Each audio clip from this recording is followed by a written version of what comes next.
بات قطع کلامی معاف. اب چونکہ میں کچھ جسارت ایسی کروں گا، میں نے جیسے آغاز میں کہا تھا آپ ایک سیاسی فورس اور طاقت کے طور پر بھی آپ کی جماعت سامنے آئی ہے، تو پھر میں آپ سے کچھ اجازت ضرور چاہوں گا کہ کچھ سخت سوالات بھی، کچھ چپتے سوالات بھی میں آپ سے ضرور کروں. مجھے امید ہے کہ آپ ان کا خندہ پیشانی سے جواب بھی دیں گے. علامہ صاحب، کچھ ہم نے ویڈیوز بھی دیکھی آپ کی جس میں براہ راست ٹرمپ کو جو ہے وہ آپ نے کھری سنائی بھی تھی، اور کچھ الفاظ بھی ایسے استعمال ہوئے تھے جن کو میں نشر نہیں کر سکتا. اگر میں یہ دیکھوں کہ کل کو تحریک لبیک کو موقع ملتا ہے آگے آنے کا، تو تحریک لبیک کی کیا خارجہ پالیسی یہی ہوگی؟ کیا وہ اسی طرح سے سفارتی تعلقات کو ڈیل کیا کریں گے جن میں سخت زبان، یہاں تک کہ گالیوں تک کا عنصر نمایاں ہوگا؟ قبلہ بات یہ ہے کہ جب ہماری حکومت آئے گی نا تو پھر ہماری خارجہ پالیسی جو ہے وہ اسلام کے تابع ہوگی. اور میرے آقا و مولا نے خود بھی حکومت فرمائی ہے، چاروں خلفاء نے بھی کی ہے، بہادر شاہ ظفر تک ہمارا دبدبہ رہا ہے، خلافت عثمانیہ تک رہا ہے. تو اگر ہمارے کوئی دو جملے سخت ہو جاتے ہیں تو اس کا مطلب یہ تھوڑا ہوتا ہے کہ پورا نظام ہی الٹ پلٹ جائے گا. یہ باتیں نہیں ہیں. انشاءاللہ جب ہمارا نظام آئے گا تو دنیا علامہ صاحب، میں فرض بالمحال میں ابھی یہ کہتا ہوں کہ میں آپ کو ووٹ دینا چاہتا ہوں، اس کے لیے میں یہ ضرور جاننا چاہوں گا کہ تحریک لبیک یا رسول اللہ صلی اللہ علیہ وسلم کی معاشی پالیسی کیا ہوگی؟ کیونکہ جو ملک معاشی طور پہ مضبوط نہ ہو وہ خارجی طور پر جو ہے کچھ نہیں کر سکتا. جی ڈی پی کا اس وقت 70% ہم تھریشولڈ کراس کر چکے ہیں. ہمارا جو قرضہ ہے ملک کا وہ اپنی دہلیز کو پار کر چکا ہوا ہے. آپ کا کوئی معاشی پلان ہے اس ملک کے لیے؟ جناب کیا بات ہے، بہت بڑا آپ نے سوال کیا. انشاءاللہ آپ کو پتہ ہونا چاہیے کہ جب اسلام آیا، عمر بن عبدالعزیز جب مسجد سے گھر گئے تھے تو آدھا اسلام نافذ ہو چکا تھا، اور ایک رات گزری تھی تو صبح تک نظام مصطفیٰ نافذ ہو چکا تھا. جو اربہ پتی جنہوں نے ملک لوٹے ہوئے تھے خزانے، وہ فٹ پاتھ پر سوئے ہوئے تھے. ان کو پتہ تھا کہ اب اسلام جو ہے وہ ہم سے پوچھ جائے. انہوں نے خود سب کچھ اس قومی خزانے کے حوالے کر دیا تھا. اور انشاءاللہ سادہ بود و باش ہوگی حکمرانوں کی بھی اور رعایا کی بھی. اور حکمرانوں کی جو ہے وہ 60 لاکھ گھڑی کوئی نہیں باندھے گا.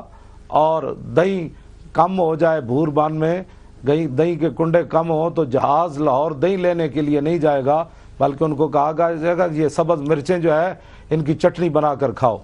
علامہ صاحب دیکھیں، میں ایک بلکہ انتہائی ادب کے ساتھ، یہ خطیبانہ جملے لگتے بہت اچھے ہیں، لیکن اگر میں ایک پلان ایکسپیکٹ کروں گا، امید رکھوں گا کہ مجھے وہ پلان بتائے گا. قرضے کیسے واپس کریں گے جو اس حد تک پہنچ چکے ہیں کہ آپ کا ملک دیوالیہ ہونے کے قریب ہے؟ تو خطیبانہ جملے تو کام نہیں آئیں گے نا سر؟ نہیں، وہاں خطیبانہ تھوڑے جملے تھے. وہاں تو اب تو حالات اس طرح کے نہیں ہیں. وہاں تو لوگ اپنے مخالفین کی قبروں کو ہڈیاں بھی نکال کر ان کے درے مارتے تھے. کیا کرتے آپ؟ اسلام بڑا ایک برکت والا نظام ہے، کوئی چل کر دیکھے تو صحیح نا. اب باتیں تو نہیں نہ صرف کرنی سی. یہ بل پاس ہونے سے اسلام تھوڑا آئے گا. یہ بل جی پاس ہوا، اب اسمبلی کے پاس جائے گا. اسمبلی اس بل کو کیا پاس کرے گی؟ جو خود کروڑوں اربوں کے قوم کے لٹیرے ہیں وہ کیا پاس کریں گے کہ اسلام آئے؟ اسلام کو انہوں نے 70 سال ڈرا کر رکھا. اسلام کی کون سی بات ہے جس پر انہوں نے عمل کیا؟ بلکہ اگر آپ محسوس نہ فرمائیں تو سود کے مسئلے میں آپ کو پتہ ہے، آپ کے جو آپ نے آپ کو بڑا لوگ کہنے والے وہ کہنے لگا کہ ہم یہاں مدرسے کھول دیں، جو سود کھاتا ہے اس کو اللہ پوچھے گا، جو نہیں کھاتا وہ نہ کھائے. ہم مدرسے تو نہیں. جب آپ اسلام کو یہ آپ مقام دیں گے تو اسلام تو آپ کی مدد نہیں نہ کرے گا. اسلام تو اسی وقت مدد کرے گا کہ جب آپ کے پاس 8 تلواریں بھی ہو تو آپ بدر کی طرف چل پڑے. فرشتے تو تب آئیں گے نا. آپ جو ہے 20 قسم کے کھانے کے بعد پھر غریبوں کی باتیں کریں، 400 کنال کے اندر رہ کر، 300 کنال کے اندر رہ کر پھر غریبوں کی باتیں کریں. ایسے تو اسلام تھوڑا آئے گا. میں اگر پریکٹیکل بات کروں، ایک پریکٹیکل بات کروں، دیکھیں عرض یہ ہے کہ اس وقت آپ جکڑے ہوئے ہیں آئی ایم ایف کے قرضوں میں. کریں آپ اگر آپ کے پاس حکومت یا اختیار آتا بھی ہے اور اگر اپنی پالیسی آپ تبدیل بھی کرتے ہیں کہ جناب ہم نظام تبدیل کریں گے، تب بھی آپ نہیں کر سکتے کیونکہ آپ نے اتنے ملکوں کا اور آئی ایم ایف کا قرضہ دینا ہے، وہ آپ کو اپنی شرائط پر چلائیں گے. اس کا کوئی لا عمل. آپ الیکشن میں جا رہے ہیں علامہ صاحب، آپ کی تھوڑے عرصے بعد جماعت الیکشن میں جا رہی ہے. میں بتا رہا ہوں نا کہ بلا میں بسم اللہ، یہ تو بڑا آپ نے پھر اہم سوال کر دیا. دھرنے کے اندر آپ نے فیض آباد دیکھا کہ قوم نے کروڑوں روپے کی وہاں چیزیں لا کر ہمیں دی.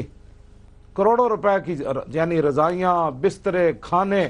اور پورے ملک میں جہاں دھرنے ہوئے سب لوگوں نے مجھے بتایا کہ لوگ قبلہ قرضہ 70 ارب ڈالر ہو گیا ہے، بسترے اور کمبل بھی لا کر وہ عوام کے چند پیسوں سے نہیں دیا جائے گا، 70,000 ڈالر بھی نہیں. کمال ہے، ہمارے پاس ایسے ایسے حضور کے غلام موجود ہیں پاکستان میں جو انشاءاللہ ایک بندہ ہی دے دے گا، لیکن ان کو پتہ ہو کہ آگے وہ ہڑپ کرنے والا نہیں ہے، ظالم نہیں ہے، لٹیرا نہیں ہے، اپنی بیٹیوں کی ایک کمپنی جو ہے وہ 10 ارب ڈالر کی بنانے والا نہیں ہے. تو پھر آپ دیکھیں کہ لوگ روڈوں پر بھی پیسے رکھ جائیں گے جی قرض ادا کریں آپ. قبلہ یعنی پاکستان جو ہے وہ ٹوٹل چندے پہ چلے گا، معاشی پالیسی کوئی نہیں ہوگی ہماری، چندے پہ چلے گا پاکستان.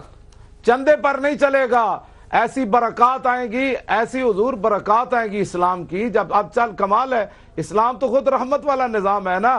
تو جب زمین وَلَوْ أَنَّهُمْ أَقَامُوا التَّوْرَاةَ وَالْإِنْجِيلَ وَمَا أُنزِلَ إِلَيْهِم مِّن رَّبِّهِمْ لَأَكَلُوا مِن فَوْقِهِمْ وَمِن تَحْتِ أَرْجُلِهِمْ. اللہ تعالیٰ نے فرمایا کہ اگر وہ تورات اور انجیل کا نظام قائم کرتے نا تو آسمان بھی اپنے برکت کے دروازے کھول دیتا اور زمین بھی اپنے خزانے اگل دیتی. اور انجیل کے نظام سے یہ برکت ہے، تو محمد عربی کا قرآن جب آئے گا تو بتائیں آسمان کتنی برکتیں نازل کرے گا اور زمین کتنے خزانے باہر لا دے گی.